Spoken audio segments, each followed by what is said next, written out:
After the sprint review is done, we go to very important event that's called retrospection. So again, it has a very standard format that you should be doing is you should check what went well in the in the sprint. So every team member sitting together and they bring their point. Okay, what went well in the sprint? What can be improved? What and if there is any improvement required, then how we can implement that change. So these are the standard retrospection questions we ask from every team member. But again, as a pro tip, we try to write the action item, what exactly should be done by any individual. Like, so for example, if someone has productivity issue, or someone is not able to fulfill the acceptance criteria, or someone is dealing by any reason. So that those kind of action items we write down for everyone, and then we make sure that in the next sprint it should be covered. Like it should be handled.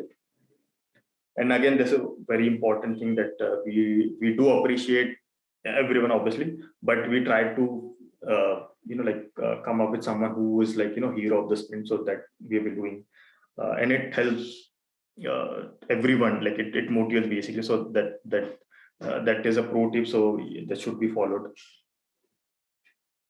So I'm done with all the Scrum things we've been using, what events it has, and how we've been following. I explain all those things.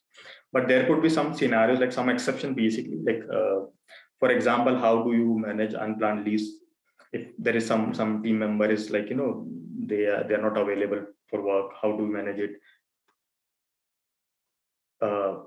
And if there is any red flags or blocker we have understood, then how do we manage this running sprint?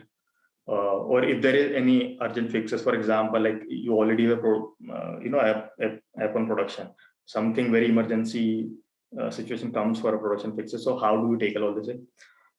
And if there are any priority that client has brought in between, like for example, you are already running sprint, but client think, okay, now we should do something like this feature, which is very, very on high priority. So for such scenario, what we do, basically we try to say no to changes. We don't take anything in between.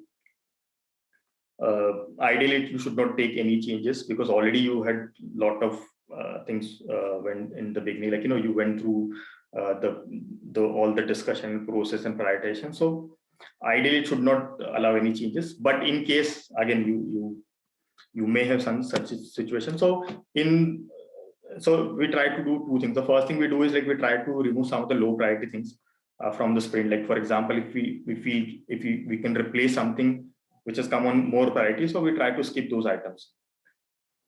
Or we try to delay as well. Like for example, I'm about to end my sprint, but something has come on urgent basis that we have to work on. So sometimes we try to delay as well. But again, it's not a very ideal situation we should be in.